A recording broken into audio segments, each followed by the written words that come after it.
So hello friends, welcome to my channel. In this video I am showing how to fix your PC ran into a problem and needs to restart and critical process died problem in your PC. So guys, watch this video till end because in this video I am showing how to fix this error problem.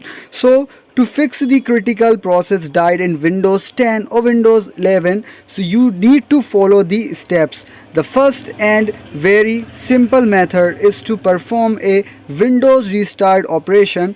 You have to check whether the problem originally exists or if it is a simple problem that can be resolved with a quick Windows restarting.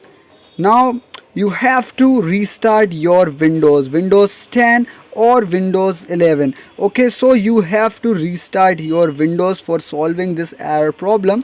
After restarting your Windows 10 or your Windows 11 PC or computer, and after the restart, if the problem still exists, so guys, you have to watch this graph. Okay, so today Microsoft 365 and the all Microsoft platform servers is down right now, and this red line shows how many people facing this problem in Microsoft today. It means today the Microsoft servers is down right now, and this is the reason why you are facing the your PC ran problem or critical process died when you opening your Windows 11 or Windows 10 PC or computer. So guys, what you have to do, so guys, you have to wait for some time, some hours or some days, because this is the biggest server down we will ever seen. So guys, you have to wait for some hours because the Microsoft team working on fixing the servers of the platforms of Microsoft,